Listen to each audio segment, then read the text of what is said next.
할렐루야. 하나님께서 우리 송구영신 예배 또 우리 한 해를 보내고 새해를 새롭게 맞이하고자 하는 우리 주의 백성들 가운데 은혜를 더하여 주시기를 소원합니다. 우리가 새해를 맞을 때 가장 우리 마음의 자세가 어떠해야 되는가 우리 이 말씀을 통해서 살펴보면 우리 세상이 새해를 맞이하듯이 그렇게 요란하고 들뜬 마음으로 새해를 맞이하는 것은 하나님께서 원하시는 그런 모습은 아닐 것이다 이렇게 생각이 됩니다. 왜냐하면 우리가 성경에서 하나님께서 이스라엘 백성들에게 새해 첫날로 삼을한 날이 언제냐고 하면 6월절이에요. 6월절을 하나님께서 새해 첫날로 삼으라 그렇게 말씀하셨는데 이 6월절은 그 출발이 모세가 이스라엘 백성들을 애굽에서 끌어나오는 그 날로 시작이 됩니다. 애굽의 바로 왕이 이스라엘 백성들을 내보내기를 싫어하고 계속해서 그가 약속을 어기고 하나님의 명령을 거역할 때에 하나님께서 그 날 저녁에 애굽의 모든 사람 짐승들 처음 난 수컷 처음 난 남자들을 다 죽이고 멸하실 때에 하나님께서 이스라엘 백성들에게 양을 잡아서 그 피를 문설주와 임방에 바르고 그리고 그 양을 온 식구가 모여서 먹으라라고 말씀하십니다. 그래서 그 하나님의 말씀에 따라 양을 잡고 그 피를 문에 임방과 문설주에 바르고 그리고 온 가족이 모여서 그 양고기를 함께 먹을 백성들 또 애굽에 거하는 사람들 가운데 그 모세가 경고하고 모세가 이야기한 그 말씀을 믿음으로 받아들이고 그와 같이 양을 잡아서 그 피를 임방에 바르고 문설주에 발랐던 사람들은 하나님께서 그 천사를 보내서 장자들을 다 멸하실 때에 그 죽음을 면해 받았습니다. 우리가 가만히 생각해 보면 애굽 전역의 통곡과 비통과 그 죽음의 역사들이 지나가는 그 상황인데 얼마나 두렵고 무서웠을까라고 하는 그런 생각들을 우리가 할 수 있는 거죠. 여기저기서 통곡의 소리가 들리고 여기저기서 비명 소리가 들리고 여기저기서 죽음의 기운들이 나타날 때 그 온 가족이 한 방에 모여서 정말로 우리는 살아날 수 있을까? 정말로 우리는 이 죽음의 시간에 하나님께서 약속하신 것처럼 우리를 구원하시고 보호하실까? 불안하고 또는 하나님 앞에 간절하고 절박한 심정으로 기다리는 그 밤이 우리가 이 저녁인 거죠. 그래서 우리 하나님의 백성들은 새해를 맞는 이 시간을 어떻게 생각하면 가장 두렵고 떨리는 마음으로 우리가 맞이해야 된다. 저는 그렇게 믿어요. 그래서 우리가 매해 이 12월 31일 저녁 또 새해를 맞이하는 이 새벽에 우리가 들뜨고 즐거운 마음으로 새해를 카운트다운하고 그래서 축포를 드리고 이런 게 아니라 정말로 하나님 앞에 우리의 또 한 해를 열어주시기를 기다리는 마음으로 하나님께서 부족하고 연약한 정말로 하나님 앞에 우리가 아무것도 공로로 내세울 것이 없는 그런 우리 인생이지만 또 하나님께서 허락하신 그 시간 동안에 우리가 주님을 따라서 믿음으로 나가기를 소망하고 또 우리 스스로를 돌아보는 두려움으로 우리 이 한 해를 맞이하고 준비해야 되는 그런 시간으로 지나야 될 줄로 믿습니다. 그래서 우리 옛날 조상들도 이 날을 설날을 신일 그렇게 이야기했어요. 이 신자는 새로운 날 신자가 아니라 근심한다고 하는 신자입니다. 그래서 우리 어르신들도 이 옛날에 보면 설날을 전날 그 섣달 금음날이죠. 설날 전날을 굉장히 조심하고 두려워하고 그래서 온 가족이 서로를 돌아보는 그런 시간으로 설날을 맞이했던 그런 기억들이 납니다. 여러분 우리가 이 코로나 시대를 지금 3년째를 이제 들어갑니다. 그렇죠? 만 2년이 지났어요. 2년 전에 12월 달에 우한에서 코로나가 처음 발생했다고 나타나고 그리고 이제 만 2년이 지나고 3년째를 들어갑니다. 이게 뭐 내년에 코로나가 완전히 종식된다는 기대를 우리가 전혀 할 수가 없죠. 지금 현재 오미크론이라고 하는 이 코로나 변종이 나타나서 미국은 한 해 하루에 40만 명, 50만 명이 지금 감염된다 그러고 영국도 14만 명 이렇게 몇십만 명이 한 나라에서 지금 감염이 일어나고 있고요. 그런데 과학자들이나 또 의학계에서 이야기하기는 앞으로 이보다 더 심한 변종, 또 코로나가 끝나더라도 이보다 더 악한 어떤 전염병들이 우리 삶을 위협할 것이다, 그렇게 이야기하죠. 그뿐만 아니라 우리가 환경적인 어떤 위험들이 굉장히 우리 가운데 많이 다가오고 있습니다. 여러분, 우리가 앞으로 살아가는 우리의 삶의 모습들이, 우리가 살아갈 세상이 그렇게 희망 있고 기대하고 우리가 부푼 가슴으로 바라보는 그런 어떤 관점보다도 정말 앞으로 우리가 이 세상을 어떻게 살아갈까라고 하는 두려움과 걱정과 염려로 우리가 살아가는 그런 시대, 그런 세상을 우리가 맞이하게 되었습니다. 그래서 우리가 오늘 요한계시록의 말씀을 보면서 하나님께서 이 시대를 어떻게 진단하고 우리가 이 말씀을 통해서 앞으로 어떤 믿음의 모습, 어떤 삶의 자세로 우리가 살아가야 될 것인지라고 하는 것들을 바라보게 되는 거죠. 우리가 이 땅을 살아간다고 하는 것은 하나님께서 우리 가운데 이 생명, 우리 가운데 주신 이 시간들을 이대로 우리에게 마무리하지 아니하고 이 힘들고 어려운 시대를 살아가라고 하시는 것은 분명히 우리 가운데 하나님께서 바라시고 계획하시는 일들이 있다라고 믿는 거죠. 살아간다고 하는 것은 사명 가운데 살아가는 그런 일이기 때문에 우리가 내 생명을 가지고 있고 그 생명을 유지하기 위해서 살아가는 것은 단순히 우리가 육신의 생명을 더 건강하게 더 잘 먹고 잘 사는 이런 모습들이 아니라 우리에게 하나님께서 맡기신 사명과 그 사명에 따라 믿음으로 살아가야 할 일들이 우리 가운데 있다라고 하는 것입니다. 그래서 우리 그리스도인들의 삶은 항상 이 말씀과 사명 가운데 우리가 다른 생각들을 가져서는 안 될 것이다. 그러면서 우리가 늘 말씀을 보는 거죠. 특별히 우리가 요한계시록의 말씀을 보는 이유는 이 요한계시록이 지금 오늘 이 시대의 상황들을 잘 너무나 명확하게 우리 가운데 보여주고 있기 때문에 그렇다라고 하는 거죠. 여러분, 우리가 요즘 요한계시록의 말씀을 설교하시는 분들이 거의 없어요. 거의 없는데, 그러나 우리가 이 요한계시록의 말씀을 이해하고 이 요한계시록에 있는 말씀들을 우리가 그 밑바닥으로 살아가지 아니하면 이 시대를 지혜롭게 살아갈 수 있는 방법은 아니다라고 하는 거예요. 한마디로 말하면 요한계시록은 우리가 살아가는 이 세상이 점점 악하여져 가고 세상이 악하여져 가는 만큼 하나님께서 세상에 대한 진노와 심판도 더 커져 간다라고 하는 거예요. 그게 언제까지 계속 그렇게 되느냐? 주님이 이 땅에 오실 때까지, 우리가 이 세상의 마지막 종말이라고 하는 그 시대까지 이와 같은 상황들이 진정되거나 가라앉지 않고 점점 더 커져간다라고 하는. 그런데 그런 상황에서도 교회는 또 믿음을 가지고 살아가는 성도들은 하나님의 말씀을 따라서 우리가 하나님의 진리의 말씀을 가르치고 복음을 전하고 또 백성들 가운데서 하나님의 구원의 역사를 전파하는 이런 일들을 포기하거나 중단해서는 안 된다라고 하는. 오늘 제가 우리 문자로 메시지를 말씀 보내면서 우리 가운데 믿음의 어떤 인내 그리고 하나님 앞에서 소망을 가져야 될 시점이 여기에 있다. 우리가 평안하다고 할 때 믿음을 강요하지는 않습니다. 강조하지 않죠. 그냥 평안하니까. 또 내가 모든 일이 잘 되어갈 때 인내하라 그렇게 말하지 않습니다.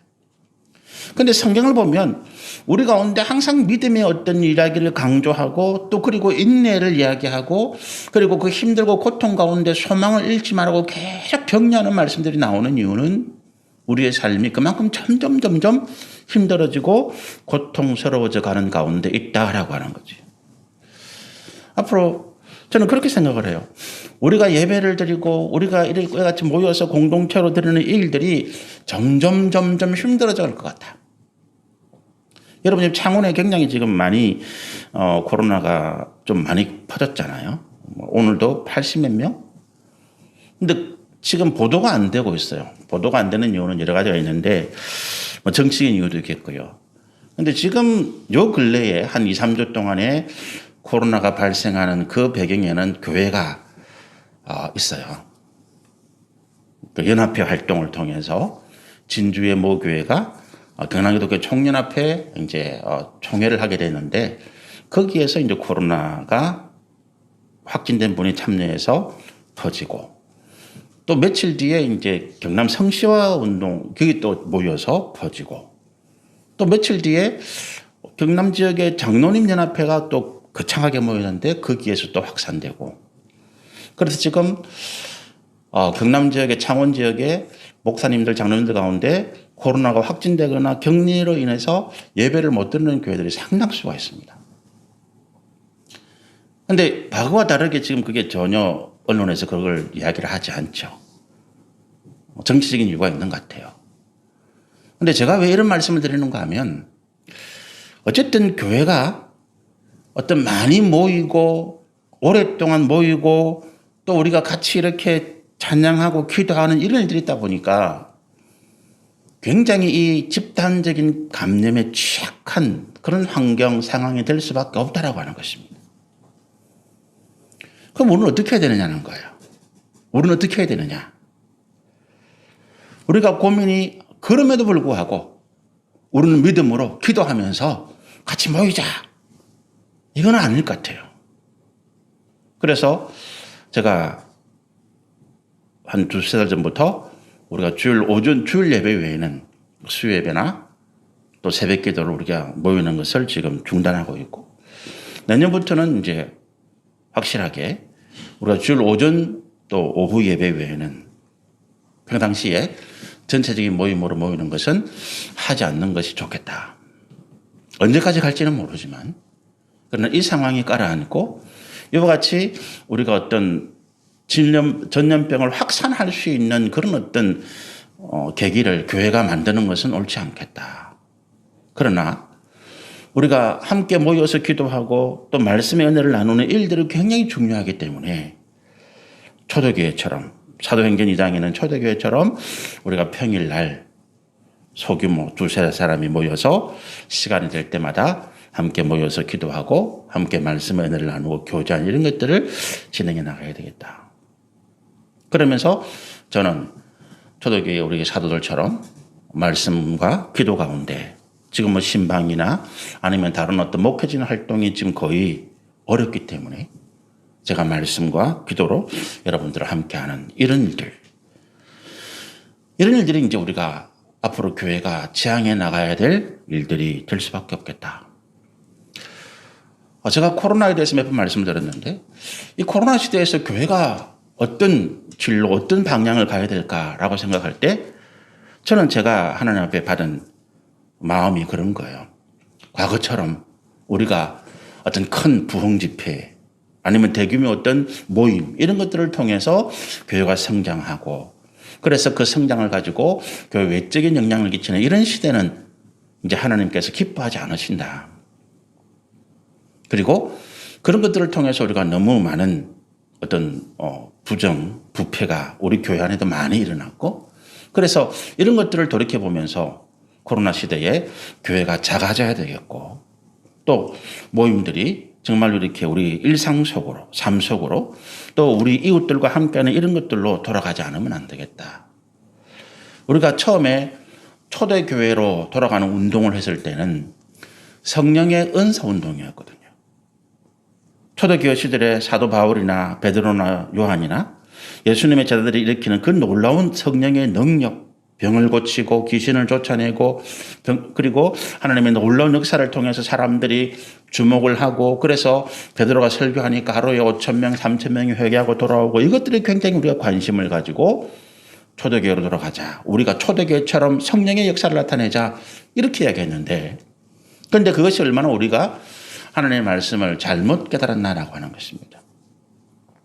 초대교회가 예루살렘 교회가 수만 명이 모였었지만 그러나 우리가 성경의 말씀을 살펴보면 그 예루살렘 교회가 오히려 복음을 전하는 사도 바울이나 이방인들에 대해서 박해하고 핍박하고 외면하고 배척하는 일들을 우리 그 예루살렘 교회 수만 명이 모였던 그 대형 교회가 했다는 거예요. 야고보 사도가 헤롯 왕에게 순교를 당하고 수많은 주의 종들이 핍박을 당할 때에 수만 명의 예루살렘의 성도들이 있었지만 그들이 거기에 대해서 대응하거나 반대하지 아니하고 오히려 박수를 치고 그렇게 해서 이 이방인들, 유대인들이 아닌 정통 유대인들이 아닌 이방인들 가운데서 하나님을 믿고 예수를 믿었던 사람들을 오히려 배척하고 외면하는 이런 일들을 했더라는 거죠. 그래서 교회가 커지고 숫자가 많아지는 이것이 우리가 하나님 앞에 꼭 좋은 것이 아니라 그렇게 해서 하나님께 쓰임 되기도 하겠지만 그러나 우리가 초대교회 원형이라고 하는 것은 어떤 교회 건물이나 교회의 어떤 모습이 없이 왜 초대교회 사람들이 예수를 믿는 주의 제자들이 안식일 첫날, 안식이 지난 첫날이죠. 그 당시 유대인들은 안식일 날이 모였는데 왜 안식일 첫날, 안식일이 지난 다음 날 그들이 모여서 예배를 드렸을까? 이유가 다른 데 있는 게 아니거든요. 다른 건물이나 어떤 모일 수 있는 장소가 없었기 때문에 그들이 모일 수 있는 예루살렘 성전의 땅, 터를 이용해야 됐는데 안식일 날은 유대인들이 거기에 섰다는 거예요. 그래서 유대인들을 피해서 그들이 안식일 이후에 첫날에 모였고 그리고 또 우리 영적으로는 그 안식일 이후에 첫날이 예수님께서 죽음을 이기고 부활하신 날이었다는 거죠. 그래서 우리 교회가 그 초대교회 전통을 이어서 주일이라고 하는 우리 유대의 율법에 따르면 토요일이 안식일인데 안식일 이후의 첫날 예수님이 부활하신 이 주일을 우리가 하나님 앞에 거룩한 예배를 드리고 주님의 부활하심을 우리 삶으로 체험하는 그런 예배의 날짜로 정하게 된 거죠. 그러니까 평일날에는 우리가 주일날에는 같이 모여서 예배를 드리고 기도하고 하나님의 은혜를 나누고 평일날에는 삼삼오오 흩어져서 각자의 자리에서 같이 가까운 사람들과 함께 기도하고 교제하고 떡을 떼고 나누고 제가 주일 첫날 이 말씀을 나누려고 그러는데 여러분 우리가 앞으로 힘들고 어려운 시대 지금 소상공인들이 굉장히 힘들잖아요. 우리가 이럴 때에 우리의 관심들이 우리 주변에 우리 공동체 안에 있는 어려운 분들 내 주변에 있는 어려운 분들을 같이 붙들고 이겨나가지 않으면 안 된다.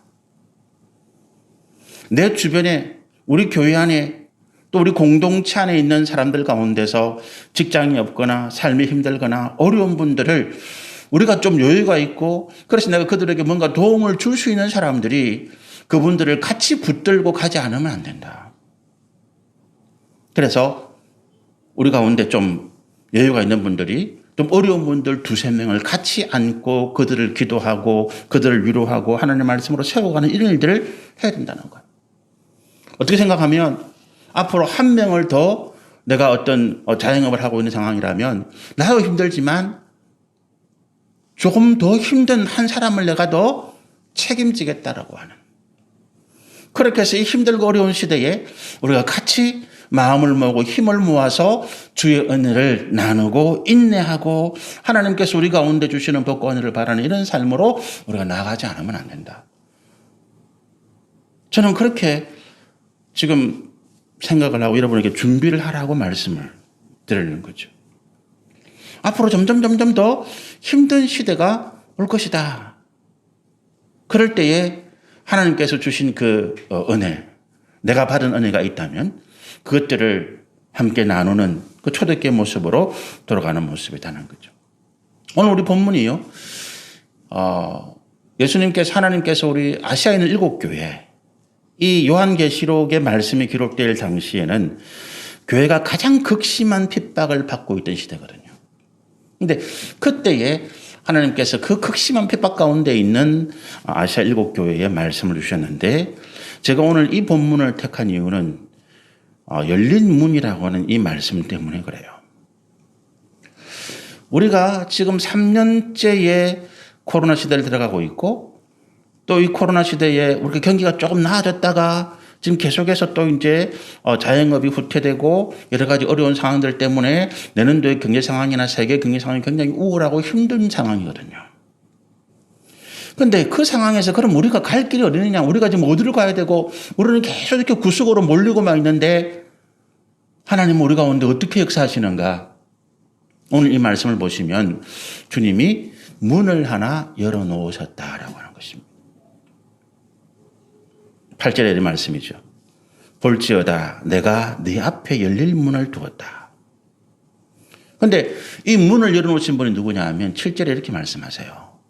거룩하고 진실하사 다윗의 열쇠를 가지신 분. 다윗의 열쇠라고 하는 것은 이 다윗이라고 하는 인물이 이스라엘 백성들에게 있어서 가장 큰 영향력, 가장 큰 평안과 가장 큰 복을 가져왔던 그런 왕이잖아요. 다윗의 열쇠라고 하는 것은 하나님께서 우리 가운데 피할 곳, 우리가 절망과 고통과 여러 가지 어려운 가운데 있음에도 불구하고 하나님께서 우리 가운데 피할 곳, 평안한 곳, 안전한 곳, 우리가 하나님 은혜 가운데 함께 살아갈 수 있는 그런 곳, 그런 상황, 그런 곳을 주님께서 마련해 놓으시고 거기로 들어갈 수 있는 문을 주님이 열어 놓으셨다라고 하는 것입니다. 그리고 8절에 보면 이 문을 닫을 자가 없다. 우리 주님이 이 문을 열어놓으시고 닫을 자가 없게 하셨다는 것은 우리 가운데 이 길을 들어가시기를 원하신다는 거예요. 그래서 우리가 이 말씀을 의지해서 우리가 내년 한 해 우리 가운데 어떤 상황이 벌어질지도 모르겠지만 올해보다도 우리가 더 어렵고 힘든 상황을 겪어야 될지도 모르겠지만 그러나 그런 가운데 우리는 구석으로 몰려다가 그래서 우리 스스로 좌절하고 절망하고 넘어지는 그런 삶이 아니라 하나님께서 열어놓으신 그 문을 통해서 주께서 주시는 그 평안과 안전과 은혜와 하나님께서 주시는 그 복, 그 길을 우리가 갈 수 있다라고 하는 믿음들을 우리가 가졌으면 좋겠습니다. 우리가 항상 우리 삶을 보면 그렇죠. 우리가 하늘이 무너져도 솟아날 구멍이 있다 이런 말을 하는 것은 이 어딘가에는 우리 인생이 피하고 또 그래서 좀 더 평안하고 안전한 길로 갈 수 있는 그 길들이 항상 우리 가운데 있었기 때문이다라고 하는. 저도 그래요. 저도 제가 살아온 지난 날들 또 교회를 개척하고 지금까지 지난 것들을 보면 참 힘들고 어렵다. 이제 희망이 없다라고 생각되는 그런 상황에서 하나님은 누군가를 통해서 어떤 상황을 통해서 문을 열어놓으시고 우리가 그 길을 갈 수 있도록 인도해 놓으셨더라는 것입니다. 그런데 문제는 뭐냐 하면 우리가 주님이 열어놓으신 이 열린 문을 보지 못할 때가 많다. 주님이 문을 열어놓으셨음에도 불구하고 우리는 그 열린 문을 알지 못하고 그냥 미로에 갇힌 그 어떤 실험 동물처럼 그냥 그 뱅뱅뱅뱅뱅 돌다가 지치고 제풀에 쓰러지고 절망하고 좌절하고 그렇게 해서 우리 스스로 포기하는 일들이 너무나 많이 있더라. 교회를 다닌다고 하고 예수를 믿는다고 하는 사람들 가운데서도 그런 분들이 너무나 많이 있더라라고 하는 것입니다. 왜 우리가 오늘 하나님 말씀은 열린 문이 있고 주께서 우리를 그 문으로 들어갈 수 있도록 인도하심에도 불구하고 우리는 그렇게 하지 못하는가라고 이야기할 때 다른 이유는 없습니다. 우리가 믿음으로 살아간다고 하지만 아직도 우리가 육신의 정욕과 탐심에 따라서 하나님의 진리의 말씀을 따라 우리가 판단하고 결정하지 못하고 아직도 우리 욕심과 정욕을 따라서 우리는 결정하고 판단하고 있기 때문에 그렇다. 믿음의 사람이라 하더라도. 우리 사도행전 16장에 보면 바울이 2차 전도 여행을 하면서 방황하고 고통하는 모습들이 기록이 되어 있거든요. 2차 전도 여행에 가장 큰 혼란을 겪었던 그런 말씀이 짧은 구절에 기록이 되어 있는데 거기 어떤 내용이 있는가 하면 바울이 비두니아라고 하는 그 비두니아가 어디인가 하면 소아시아, 지금의 터키의 북쪽입니다. 흑해 쪽이거든요. 터키의 북쪽으로 전도 여행을 가려고 계속 애를 쓰는 거예요. 왜 그런가 하니까 그 소아시아 지역에 터키 지역에 아시아 7개국에 있는 이 지역에 유대인들 우리가 디아스포라라고 하는 유대인들이 많이 흩어져 살고 있다는 거예요. 그렇게 해서 사도 바울은 이 유대인들에게 자기 동족에게 복음을 전하고 그들을 구원하기 위해서 계속 애를 쓰고 그래서 그 아시아 쪽으로 흑해 쪽으로 계속 가려고 애를 쓰는데 그 길이 다 막히는 거예요. 바닷길도 막히고 육지길도 막히고 그래서 이쪽에 길이 있는가 싶어서 돌아갔다가 또 빙빙 돌아가는 그런 상황인 거죠. 바울이 얼마나 당황했을까? 바울이라고 하는 인물이 자기가 어떤 개인적인 욕심이나 정욕과 탐욕을 따라 살아가는 사람은 아닙니다. 그런데 그가 계속 빙빙빙 제자를 도는 거예요. 그런데 그 밤에 하나님께서 그 가운데 환상을 하나 보여주시는데 마케도니아 사람, 유대인이 아닌 헬라인 이방인 한 사람이 그 꿈에 나타나서 이리로 건너와서 우리를 도우라. 그 환상을 보여주시는 거예요. 그 꿈을 깨고 난 다음에 바울이 우리가 가야 할 길이 그 비두니아 흑해가 아니라 길을 건너서 바다를 건너서 우리 이방인에게로 가야 되는가 보다. 그렇게 해서 그가 방향을 바꾸었을 때에 길이 순적하게 열리고 그 고린도에 들어가서 하나님의 복음을 전하고 그곳에서 교회를 세우고 그곳에서 이방인들을 향한 놀라운 하나님의 역사를 일으키기 시작한 거죠. 사도 바울이 믿음의 사람입니다. 기도를 많이 하는 사람이고 성령의 인도하심을 받는 사람입니다. 그런데 그 마음 가운데 자기 동족에 대한 안타까움, 유대인으로서 하나님을 제대로 믿어야 할 이 사람들이 믿지 못하는 그 상황을 보면서 그는 어떻게 하든지 자기 동족인 유대인들에게 복음을 전하고 싶은 거예요. 로마서 9장, 로마서 10장에 그런 고백을 해요. 내 생명이 없어질지라도 하나님 내 유대인 이 동족들을 구원해 주십시오라고 기도를 한다고요. 그래서 그는 계속해서 유대인들을 향해서 나아가려고 합니다. 그런데 그가 하나님 앞에 사도로 부름받았을 때 복음의 이 전달자로 부름받았을 때 하나님이 그를 이방의 그릇으로 이방의 사도로 세운 줄 그가 압니다. 그가 받은 사명이 나는 이 유대인들 내 동족들에게 복음을 전하는 사명이 아니라 나는 이방인들을 향해서 세운 하나님의 사도라고 그는 스스로 자각하고 그 사명을 깨닫고 있던 사람들이거든요. 근데 그럼에도 불구하고 그 동족에 대한 연민 때문에 그는 계속해서 이방으로 헬라 지역으로 가려고 생각하지 아니하고 동족들을 찾아다닌 거예요. 하나님께서 그 길이 아니다라고. 하나님이 열어놓으신 문은 그 마케도니아 고린도 지역에 있었고 그는 그 열린 문을 보지 못하고 계속해서 문을 찾아서 빙빙빙빙빙 돌고 있었던 것입니다.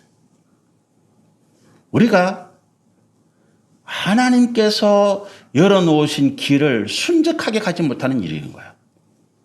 저는 제가 목회를 하면서 지금 이 시점에 몇 년 전부터 제 마음 가운데 믿음의 사람들에게 있어서 가장 하나님께서 주시는 은혜는 뭐냐면 순적함이라고 하는 거예요. 우리가 뭔가를 개척하고 시작할 때 애터지게 마둥마둥 어떻게 해서든지 힘을 쓰고 애를 쓰고 여기저기 도움을 받아서 열어가는 이게 아니라고 하는 거예요. 하나님은 우리를 순적한 길로 인도하시더라. 예수님께서 우리에게 말씀하실 때에 내가 너희의 선한 목자다라고 이야기할 때 내가 너희를 실만한 물가로 또 푸른 초장으로 인도하겠다 할 때 순적함이거든요. 목자가 길을 열어가는 거거든요. 목자가 그 양떼들을 그 푸른 초장 실만한 물가로 인도해 갈 때 양들이 길을 개척하는 게 아닙니다. 목자가 위험한 짐승들을 다 막아내고 또 안전한 길을 확보해서 그 양들을 거기로 인도해 간다고요. 양들의 입장에서는 굉장히 편안하고 순적한 길을 가는 거예요. 그런데 우리가 우리 인생에서 왜 하나님 나는 이렇게 힘들고 고통스럽고 내가 내 삶을 살아가기 위해서 내가 이렇게 애를 써야 되고 하나님 왜 내 눈에는 눈물이 이렇게 마를 날이 없고 내 손에는 이와 같이 내가 힘들고 어려운 삶들이 계속되어 갑니까? 라고 이야기할 때 이 부분이거든요. 하나님께서 열어놓으신 문들을 내가 지금 보지 못하고 있다는 거예요. 내가 정말로 많이 기도하고 내가 하나님 말씀 앞에 내가 정말 애를 쓰고 또 내가 믿음으로 살고 열심히 애를 쓰는데도 불구하고 열린 문, 순적한 길을 가지 못하는 것은 아직까지도 나는 내 정욕과 욕심으로 뭔가를 판단하고 생각하고 계획을 세우고 있다라고 하는 거예요. 제 아내하고 저하고 어린 이야기합니다. 한 7, 8년 전부터 굉장히 평안하다. 뭔가를 안 하는 것도 아니고 하는 것도 아니고. 그런데 어쨌든 우리 두 부부, 우리 가정이 굉장히 평안하다. 하나님 앞에서. 어떨 때는 하나님 앞에 참 미안한, 하나님 우리가 별로 하는 것도 없는데 제가 대단히 우리 알다시피 제가 뭔가 물질이 막 그런 건 아니잖아요. 근데 평안하다. 불안한 것도 없고 염려되는 것도 없고 하나님께서 열어주시면 가고 그 길이 아니면 서 있고. 여러분, 제가 여러분이 계속 강조하는 게 하나님께서 우리의 길을 인도하실 때는 순적한 길을 간다는 거예요. 순적한 길을 간다. 그래서 힘들고 고통스러울 때는 애쓰지 말고 앉아서 기다리는 것이 맞다. 안 될 때는 정말로 내가 이걸 꼭 하고 싶은데 꼭 내가 이걸 뭔가를 가지고 싶은데 근데 이게 막 애를 써야 되고 그래서 억지로 겨우는 것이 아니다. 우리 하나님이 구약시대에 계속 하시는 말씀이 이런 건데 헌하지 말고 좀 잠잠히 너는 잠잠히 있어서 내가 하는 거를 좀 봤으면 좋겠다. 우리 주님이 그렇게 말씀하시거든요. 그 이야기예요. 우리 내년에 일이 어렵고 힘들고 고통스러운 상황들이 벌어질 때 이걸 내가 어떻게든 뚫고 가야지. 그래서 애를 쓰고 무리하지 말고 그때는 잠잠히 하나님 앞에 기다리면서 주께서 열린 문을 우리 가운데 보여주실 때까지 내가 뭔가를 해야겠다, 이루어야 되겠다, 내가 뭔가를 꼭 내가 가져야 되겠다, 그런 마음을 다 비워놓고 하나님께서 내게 열린 문을 보여주실 때까지, 내가 그것을 믿음으로 보여주실 때까지, 그리고 어느 순간에 내게 순적하게 그 일들이 이루어지고 하나님께서 내게 가라고 하시는 길들을 가게 되는 그런 은혜를 우리가 누리게 되시기를 소원하고 축복합니다. 우리가 이 열린 문을 바라볼 때 우리의 지난 모습을 본 거잖아요. 왜 우리가 그렇게 못했을까? 이유가 다른 데 있는 것이 아니라 어디에 있다고요? 내 조급함이나 아직도 내가 기도한다고 하면서 아직도 내가 믿음으로 살아간다고 하면서 여전히 내가 이 땅에 정욕과 탐욕으로 살아가고자 하는 그 마음들을 내가 버리지 못한 것 때문에 하나님께서 열린 문들을 열어주신 문들을 우리가 보지 못했다라고 하는 거죠. 그런데 오늘 8절에 이런 말씀이 있어요. 네가 내 행위를 아노니 내가 작은 능력을 가지고서도 내 말을 지켰다. 그리고 내 이름을 배반하지 아니했다. 예수님께서 평가하시는 우리의 현재 위치예요.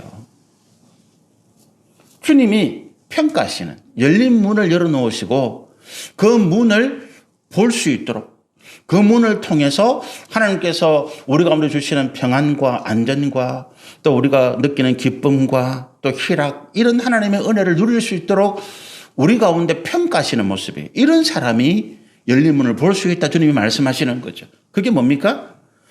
8절에 보니까 작은 믿음, 작은 능력을 가지고 있다 이렇게 이야기해요. 작은 능력을 가지고 있다. 그러니까 하나님 보실 때 하나님께서 우리 가운데 뭔가 큰 것을 가지고 있기 때문에 우리에게 뭘 하라는 게 아니에요.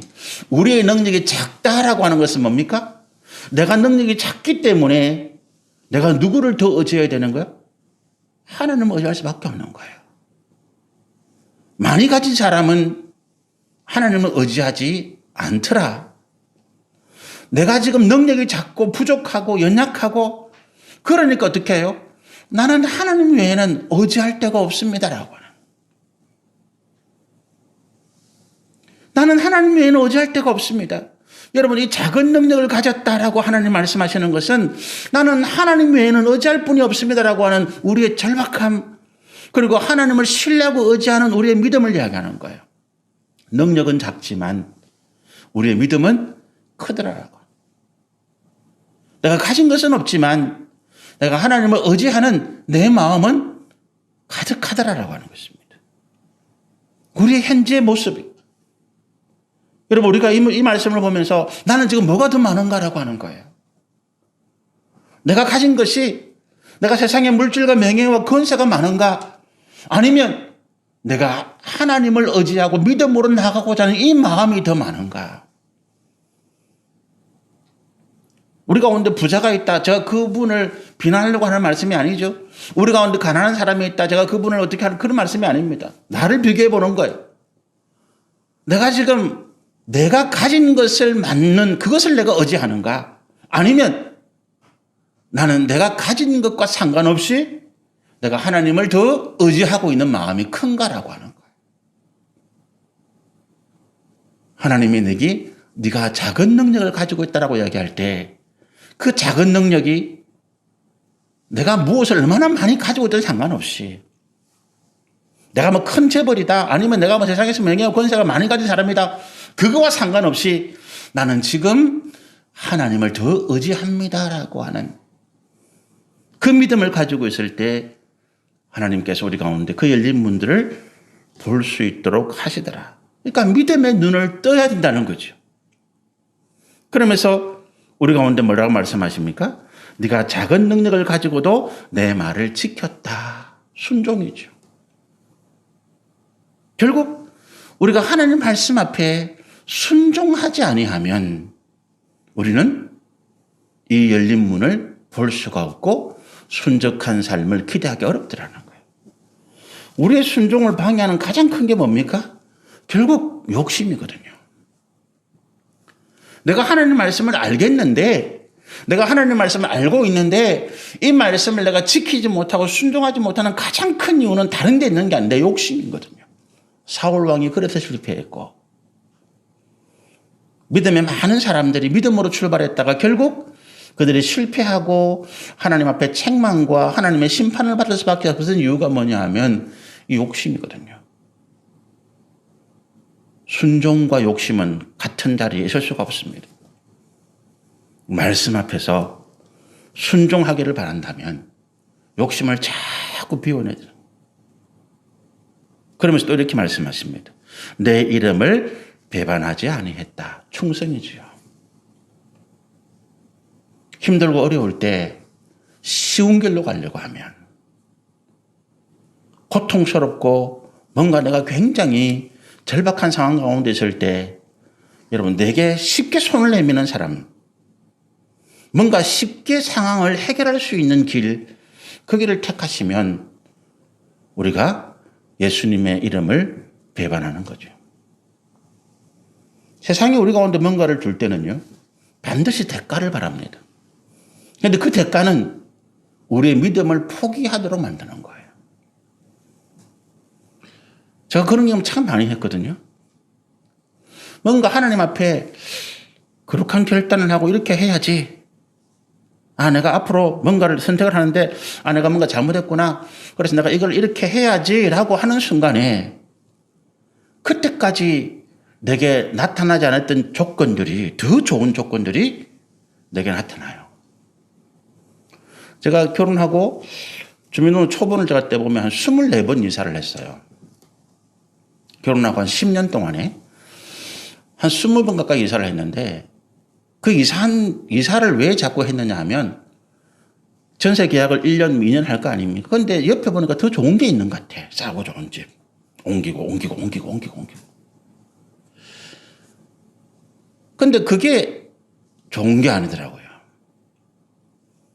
그래서 제가 한번 크게 어려움을 겪고 난 다음에 또는 제가 이게 하나님 기뻐하시는 뜻이 아니구나를 깨닫고 난 다음에 제가 어떤 계약을 하고 그 집에 살려고 하는데 옆에 더 좋은 조건이 나타나다 하더라도 제가 그걸 포기하고 가지 않는. 그래서 계약을 지킨다라고.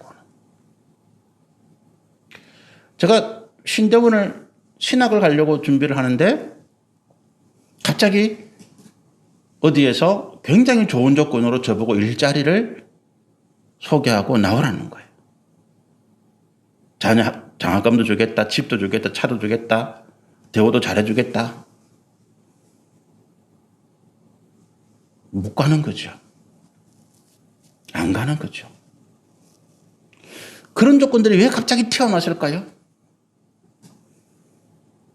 우리로 하여금 하나님 앞에 불충성하도록 만드는 거예요.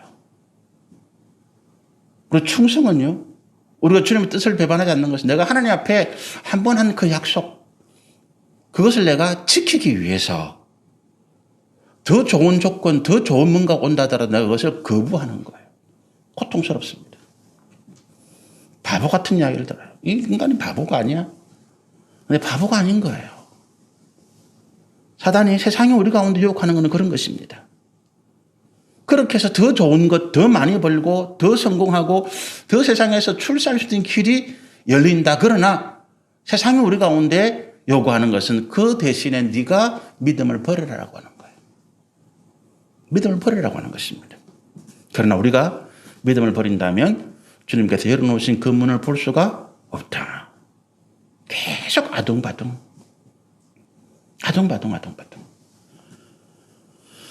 여러분, 제가 우리 교회에서 생활비를 받아서 살고 있는데 10년, 7년 전, 5년 전하고 지금하고 비교해 보면 제가 뭐 더 많이 받는 거 없어요.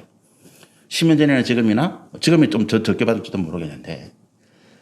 근데 비교를 해보면 지금이 오히려 더 여유가 있어요.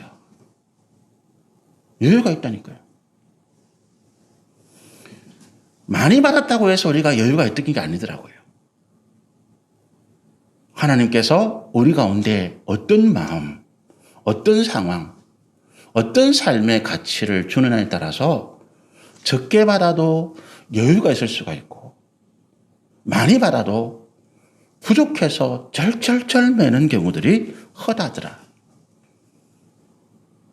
하나님께서 주시는 믿음의 길을 순종하고 충성되어 갈 때 우리는 그 열린 문을 통해서 우리 삶의 평안과 안전과 기쁨과 복된 삶을 누릴 수가 있더라라고 하는 것입니다. 현재 위치인 거예요.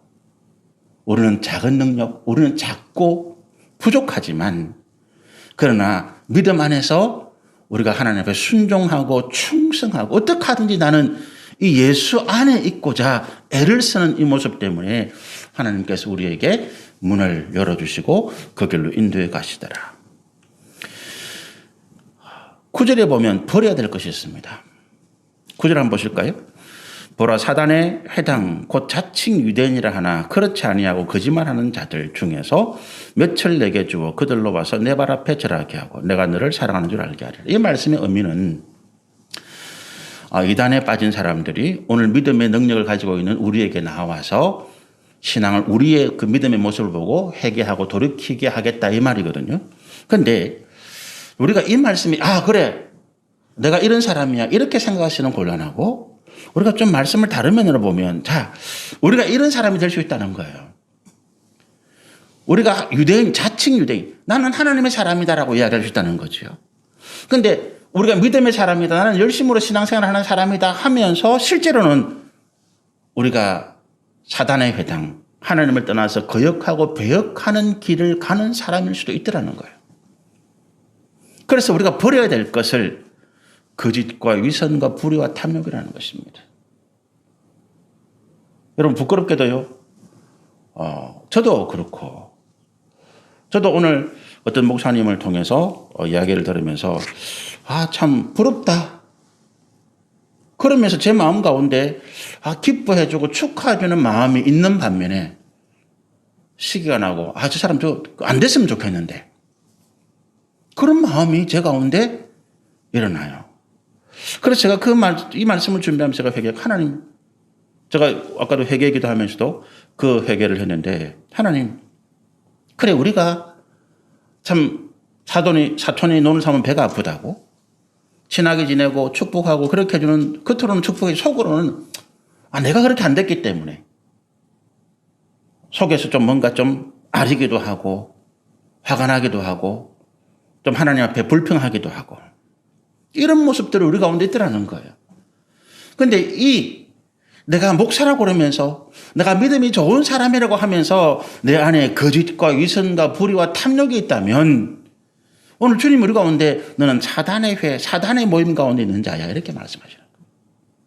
이것을 버리지 아니하면 그래서 우리가 이 진리의 말씀 앞에 나와서 우리 스스로 회개하고 우리 스스로 돌이켜서 하나님 제가 오늘 또 이와 같은 탐욕과 정욕 가운데 제가 시기하고 질투하고 그렇게 해서 내가 원망하는 그런 죄를 범하였습니다. 고백하지 아니하면 버리지 아니하면 우리가 열린 문으로 들어가기 어렵더라는. 그러면서 9절에 똑같은 말씀인데 우리가 받아들여야 할 것이 있죠. 그렇게 해서 돌이킨 사람들, 이단에서 아니면 세상에서 우리가 손가락질 하던 그런 사람들이 돌이켜서 하나님 앞에 나올 때 배척하고 외면하는 것이 아니라 그들을 포용해주고 사랑해주고 용납해주고 그렇게 해서 주의 선하신 뜻 가운데 함께 공동체를 이루어가는 이런 것들이 우리 가운데 있어야 된다.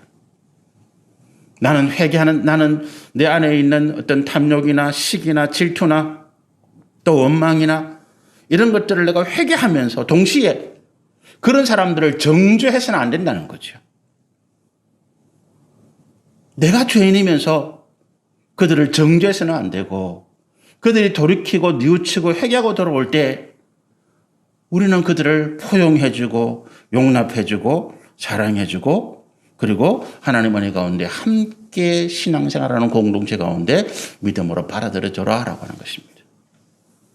그게 우리가 받아들일 것이죠. 하나님의 선하심과 계획하심을 따라. 여러분 내가 회개한다고 해서 저 사람들을 정죄할 수 있는 권한이 없죠.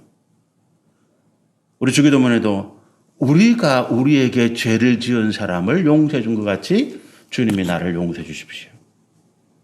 우리가 죄악 가운데 있는 사람, 우리 주변의 이웃 가운데 실수하고 잘못한 사람들을 우리가 받아들이고 포용하고 용납하고 용서하고 사랑해 주지 않으면 하나님도 우리를 사랑해 주지 않으시더라는 것입니다.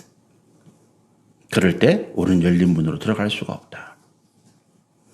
그러면서 우리가 어떤 길을 가야 이 주님이 열어놓으신 열린 문으로 갈 수 있는가? 10절에 12절 말씀입니다. 한번 읽어보실까요? 내가 나의 인내의 말씀을 지켜선적 내가 또한 너를 지켜 시험의 때를 면하게 하리라. 그러면서 계속 읽어보십시다. 이는 장차 온 세상에 임하여 땅에 거하는 자들을 시험할 때라. 뭘 했다고요? 인내의 말씀을 지켰기 때문에 열린 문을 통해서 이 세상을 환난과 고난 가운데 하나님께서 징계하시고 심판하실 때 그걸 면하게 하시겠다는 거죠. 11절입니다. 내가 속히 오리니 내가 가진 것을 굳게 잡아 아무도 내 면류관을 빼앗지 못하게 하라. 열린 문으로 들어가는 이들에게 하나님이 상급과 영광이 있는데 어떻게 하라고요? 가진 것을 굳게 잡아라라고 하십니다. 12절 보십시다.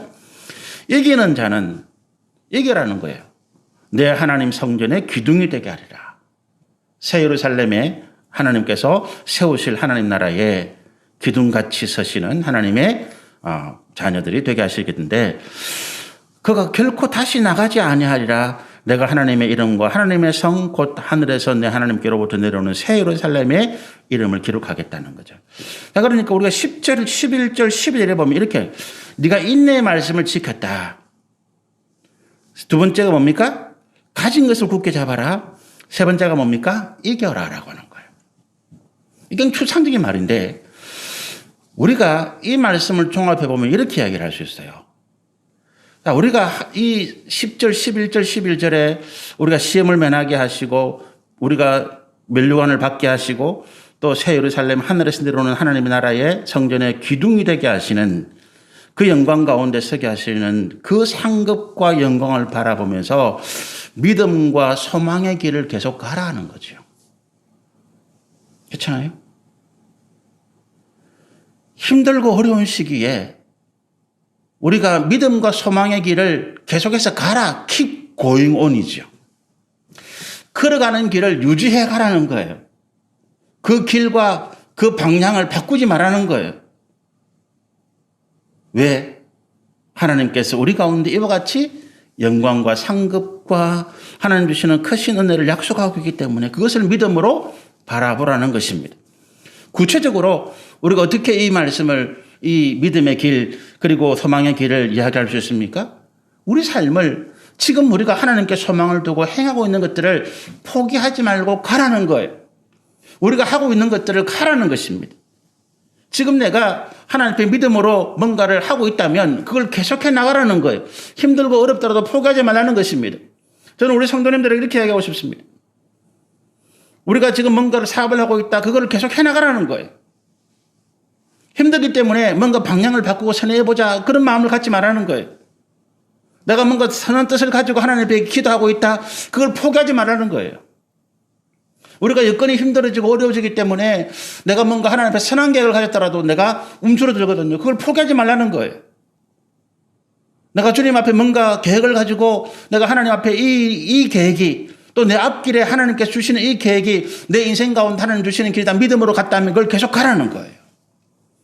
사랑하는 사람은 계속 사랑하고, 권면하는 사람은 계속 권면하고, 인내하는 사람은 계속 인내하면서 오늘 하나님께서 우리 가운데 주신 그 일들을 내 삶 속에 계속 유지해 가라 이거지요. 그러면서 우리가 힘을 얻기 위해서 기도하고 말씀 가운데 우리의 믿음을 굳게 붙잡는 이것을 유지해 나가라.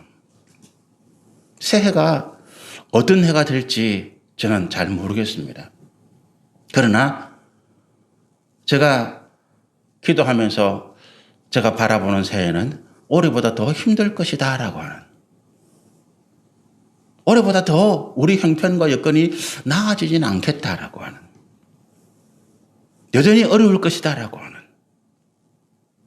그럼에도 불구하고 우리 믿음의 길을 가는 것은 중단되어서는 안 된다라고 하는, 우리가 하나님 앞에 예배를 드리고 또 우리가 기도하고 말씀 가운데 우리의 영적인 능력을 키워나가고 하나님께 주시는 은혜를 가운데 우리가 손을 넓게 펴서 힘들고 고통하는 주변에 우리 이웃들, 우리 형제와 자매들, 가족들을 일으켜 세우고 함께 보듬어 안아서 살아나가는 일들을 더 확장시켜 나가야 된다. 그러기 위해서는 내가 주의 선한 뜻 안에서 가지고 있던 이것들을 포기하지 말고 욕심이나 탐욕이나 정욕으로 생각했던 것을 버리고, 비록 우리가 작은 능력을 가지고 있지만 순종하고 충성하는 가운데 주께서 우리에게 맡기신 일들을 감사함으로 감당해 나가면 주께서 열어놓으신 이 열린 문으로 우리가 들어가게 될 줄로 믿습니다. 일을 빨리 이루라는 조급함을 버리십시오. 힘드니까, 어려우니까 빨리빨리 뜻한 바대로 이루어지지 않을 때 성급하게 나가지 말고 멈추시면 좋겠습니다. 그리고 주님의 뜻을 알기 위해서 기도하고 말씀을 통해서 하나님의 은혜를 구하시면서 한 걸음 한 걸음 하나님께 주신 그 소망과 은혜를 향해서 나가시는 우리 저와 여러분들이 되시기를 소원하고 축복합니다. 기도하시겠습니다.